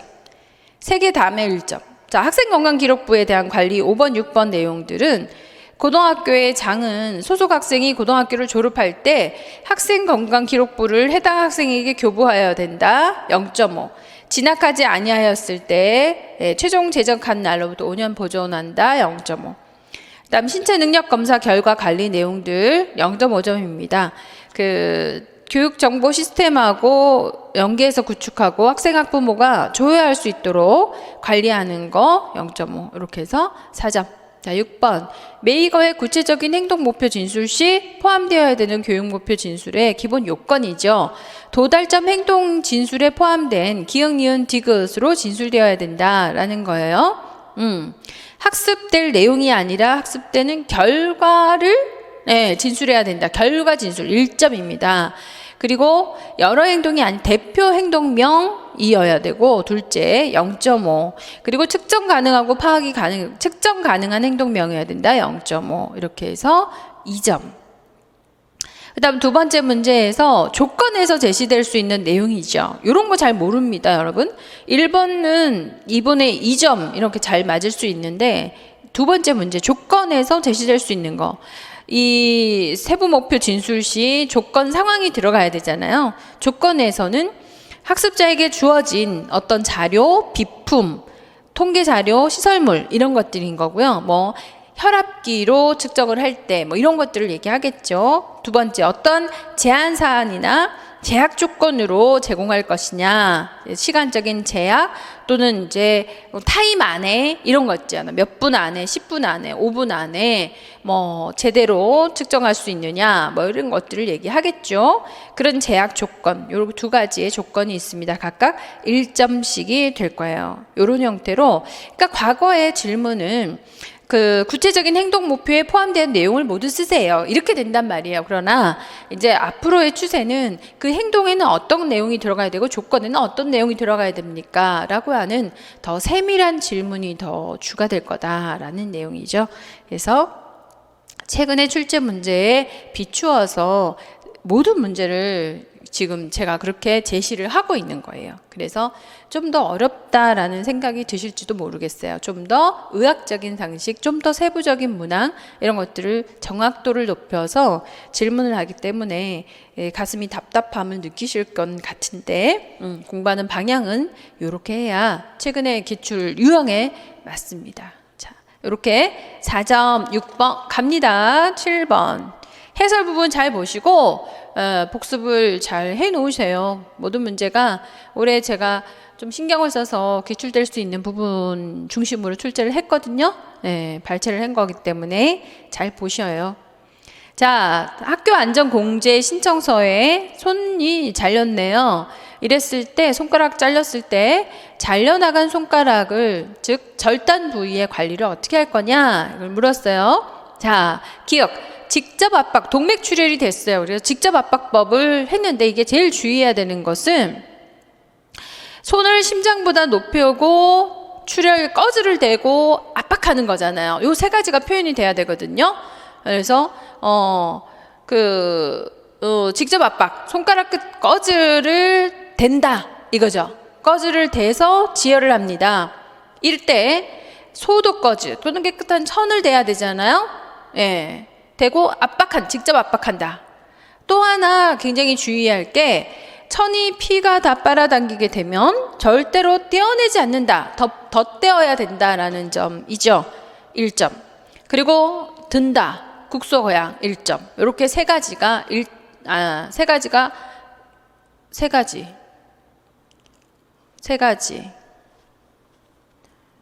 2점이니까 1점 1점 0.5 국소거양법 0.5점입니다. 그러면 2.5점이죠. 자, 그리고 신체 절단된 부위의 관리법. 절단된 면은 압박하고 지혈하고 생리식염수를 꺼즈로 붙여서 덮는다. 꺼즈에 싸고 비닐 주물을 봉하고 얼음물에 넣는다 라고 했어요. 자, 그러면 이제 만약 이렇게 손가락 요 절단 부위 있죠. 요거. 그러니까 지금 시험에서의 질문은 이탈된 절단 부위 관리법이라고 그랬거든요. 그러면은 이 A 부분이 아니라 요 B 부분이죠. 절단된 거. 요 손가락. 요거를 어떻게 관리할 것인가를 질문한 거거든요. B에 대한 거. 그래서 A는 여기는 지혈을 해야 되고요. 아까 동맥 직접 압박법을 통해 가지고 지혈을 했잖아요. 그리고 적신 꺼즈로 생리식염수로 적신 꺼즈로 절단된 부위의 이식을 위해서 요건 절대 마르지 않도록 해 놓으셔야 되는 거. A에 대한 거냐 B에 대한 거냐 그걸 잘 보셔야 되고요. 그런 얘기가 정확하게 없으면 A, B 다 써도 돼요. 더 써가지고 문제가 될 건 없잖아요. 그러나 B에 대한 것은 정확하게 뭐가 필요한가요? 깨끗한 꺼즈로 깨끗한 천으로 싸는 거. 이게 1번이죠. 그리고는 2번. 자, 비닐에다가 봉하는 거 있죠. 봉한다. 봉하는 거. 봉한다 2점 0.5 깨끗한 걸로 싼다 0.5 봉한다 0.5 그리고 이거를 어디다 담궈요? 얼음에 담궈서 직접 닿지 않게 한다 라고 하는 거 0.5 요 세 가지가 굉장히 중요하죠. 깨끗한 거즈로 먼저 싸고 반드시 꽁꽁 봉해 가지고 이 물에 닿지 않게 얼음물에 닿지 않게 이거는 건조하게 얘는 적셔서 A는 적신 상태로 생리식염수로 덮어놔야 되고요. 얘는요 건조하게 가야 되는 깨끗한 꺼즈로만 그리고 얼음에 담궈서 봉해서 가야 되는 거죠. 요거 세 가지 얼음에 담궈서 물에 직접 닿지 않게 얼음에 닿지 않게 해서 간다. 직접 닿지 않게 하나 둘 셋 0.5 1.5씩 4점입니다. 동맥출혈 시 직접 압박 심점의 주의점 2.5점이고요. 자, 그리고 이탈된 부위의 관리법 3개. 8번. 심폐소생술 자동 제세동기 충분히 또 출제됐지만 요렇게도 출제가 될 수 있는 거예요. 자, 1, 2, 3, 4, 5 중에서 주의법을 쓰라고 그랬어요. 유의할 법. 전원을 킬 때 주의할 거는요. 정지 상태에서만 사용을 해야 된단 말이에요. 정상적인 호흡이 없는 심정지 상태에서만 사용을 해야 되는 거죠. 요게 주의. 2개 패드 붙이는 거, 패드 부착하는 부위 정말 중요한데 그건 제가 제시를 했어요. 심장 리듬 분석할 때 주의해야 되는 거는 분석 중 이러면 반드시 클리어 손을 뗀다 이거죠. 아니죠. 환자에게서 심폐소생술을 멈추고 분석 중이라는 음성 지시가 나오면 환자에게 손을 떼고 심폐소생술을 하십시오 라고 한다면 다시 시작하고 이 유의점. 자, 제세동을 시행할 때 유의할 점은요. 깜빡깜빡 제세동 버튼을 누를 때 자, 누르기 직전에 자, 클리어. 이게 출제도 되었었죠? 클리어. 다른 사람에게 떨어졌는지 확인합니다. 즉시 심폐소생술을 다시 시행을 할 때 가슴 압박과 인공호흡의 비율을 30대 2로 심폐소생술을 시행한다. 자, 이 유의점들이 모두 잘 쓰여졌는지 보시고 각각 1점씩 제시합니다. 9번 라자루스의 스트레스 이론. 라자루스의 평가는 뭐냐? 요구와 위협, 상황적인 요구, 스트레스 원과 정서적인 행동 반응 사이의 매개 요소로 기술을 했다라고 하는 거죠.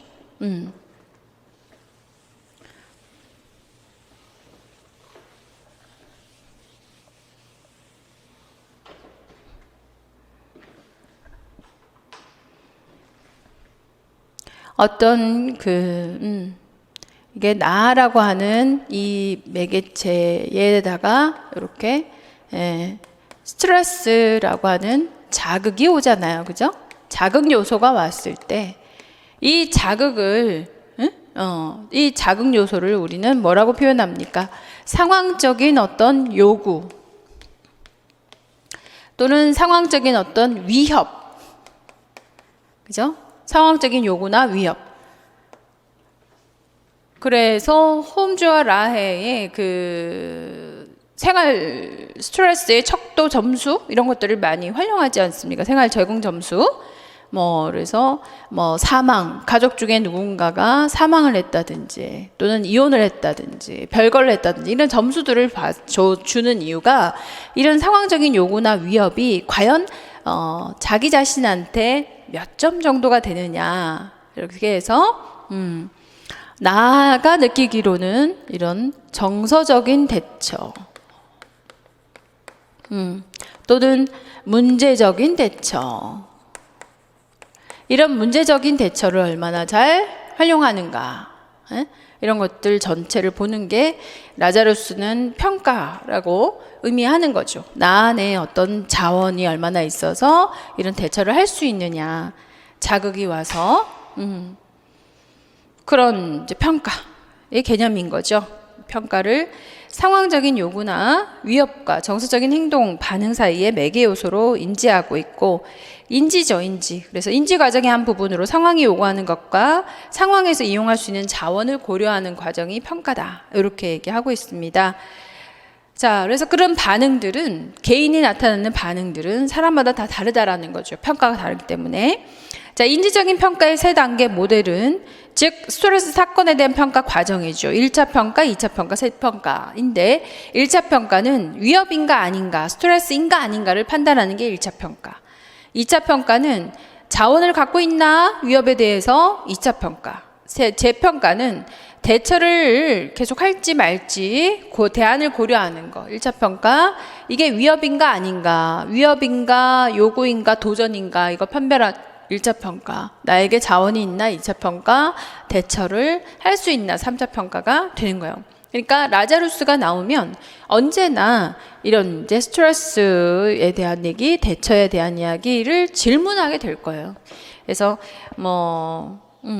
1차 평가를 구분해봐라. 상해냐, 상실이냐, 위협이냐, 도전이냐, 이렇게 구분할 수 있겠죠. 이게 도전일 수도 있잖아요. 위기일 수도 있지만, 도전일 수도 있지. 여러분에게는 이렇게, 시험에 도전을 하는 거예요? 시험에 이게 위기인가요? 모의고사를 잘 못 봤어. 내가 또 한 번 시험을 봤는데 누락이 됐어. 위기인가요? 새로운 인생의 전환점의 도전인가요? 그런 거죠. 예, 도전이 되길 바랍니다. 그래서 그런 이제 1차 예방의 종류들 열거할 수 있어야 되고, 2차 예방이다, 이용 가능한 자원들이 뭐냐, 3차 예방이다, 대처는 뭐냐. 대처에 대한 질문 많이 하겠죠.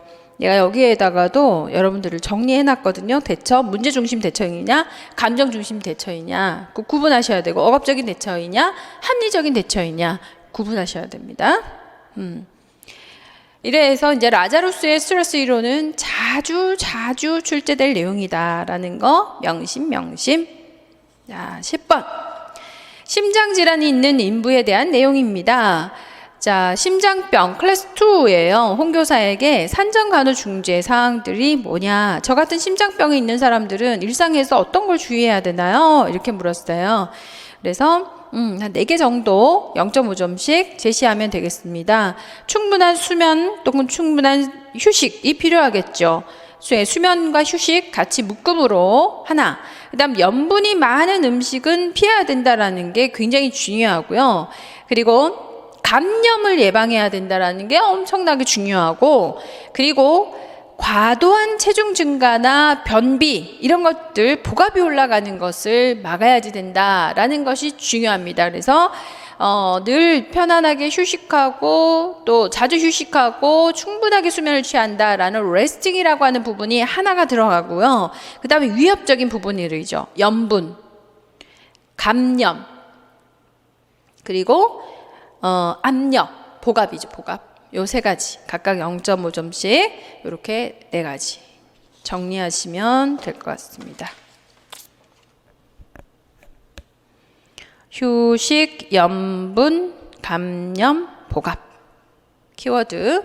그 다음에 클래스 2인 홍교사에게 니은에 대한 거, 임신 말기 분만 후에 특히 조심해야 된다. 왜요?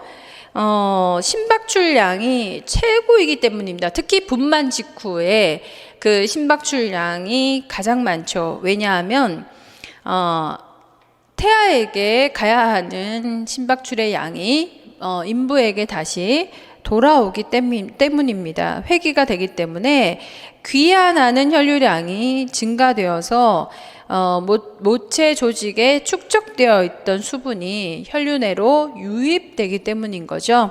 그래서 심장에 엄청난 부담을 초래해서 이제 분만 직후에 우려성 심부전으로 급사될 수 있어요.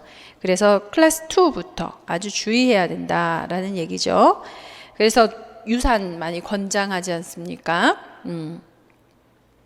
자, 그렇게 해서 2점입니다. 예상되는 답변 니은에 대한 거.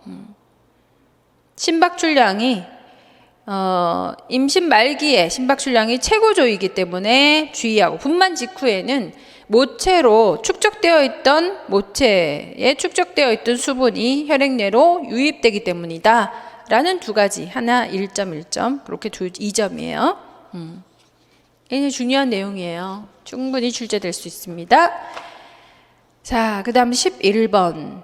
자, 원발성 월경 곤란증의 원인하고 그 병리적인 근거, 프로스타글란딘의 과다 합성 때문인데, 이 프로스타글란딘이라고 하는 물질이 분비가 되면 염증을 일으키면서 염증 유발인자죠. 그죠? 염증 유발인자로 자궁 수축을 일으키게 된다라는 학설 때문입니다. 자, 프로스타글란딘의 과다 합성만 제시하는 게 아니라 염증 유발인자이고 자궁 근수축을 일으켜서 통증을 가져온다라는 그 과정이 필요한 거죠. 그죠? 그 과정에 대한 설명이 의학상식이죠. 그죠? 네, 건강상식 말고 의학상식까지 이렇게 해서 네, 0.5점. 자궁협부의 긴장도가 증가가 되어 있어서 협부 장애로 생리혈의 배출 장애 때문에 통증이 오는 거죠. 압력 때문에, 그다음 동맥 경련으로 인해서 예, 0.5. 그리고 그 외에 이제 정신적인 인자가 있죠. 0.5. 자, 이렇게 해서 사실상 프로스타글란딘의 과다 합성에 대한 얘기가 1.1.1점. 예, 과다 합성 0.5, 근거 0.5. 자궁협부 긴장도 증가 0.5. 그다음에 동맥 경련 0.5. 요렇게. 그 외에 정신적인 인자도 0.5. 그렇지만 프로스타글란딘의 과다 합성하고 그 과정이 꼭 들어가야 되는 거 1점이 있어야 되고요. 나머지에서 2가지면 더 추가하면 될 것 같아요. 그렇게 해서 2점. 그 다음 월경곤란증의 약물요법입니다. 프로스타글란딘 합성 억제제, 피임약, 자궁 수축 억제제를 쓰는 근거를 물어봤어요. 그래서 월경곤란증에 어떤 병리 효과가 있냐? 프로스타글란딘은 배란 후에 그 자궁 내막의 분비기에 증가해서 혈관 경련을 일으켜서 근경련을 초래하는데, 예, 근경련을 완화시켜주고 염증을 완화시켜줄 수 있기 때문이다. 네, 0.7점. 피임약은 배란을 억제하기 때문에 프로스타글란딘의 수치를 감소시켜 줄 수 있다라는 점 때문입니다. 0.7. 앞에서 프로스타글란딘을 설명했기 때문에 0.7 프로스타글란딘을 수치를 감소시켜 줍니다. 자궁 수축 억제제는 칼슘 통로 차단제는 평활근을 이완시켜 줄 수 있기 때문에 이완시켜 줘서 자궁의 혈류량을 증가시켜 줄 수 있고, 베타 아고니스트인 경우는 평활근의 이완으로 자궁 근육을 이완시켜 줄 수 있다. 그래서 자궁 수축 억제제는 평활근의 이완으로 자궁 근육을 이완시켜서 혈류량을 증가시켜 준다라는 내용이죠. 0.7점. 이렇게 해서 2.1점 또는 2점 이렇게 되는 거예요. 세 가지가 다 되면 2점 받을 수가 있고, 개별적으로는 0.7점씩 채점이 될 수 있습니다. 이렇게 정리를 해보시도록 하죠. 이렇게 해서 B 문항까지 정리가 모두 되었습니다. 예. 공부를 왜 하는가, 내 자신을 알기 위함이고 내가 모르는 부분, 나의 부족한 부분을 확인하기 위함이라는 거 명심하시고요. 좋은 결과 계속 유지되기를 바랍니다. 네, 문제풀이 시간에 또 뵙도록 하죠. 수고하셨습니다. 감사합니다.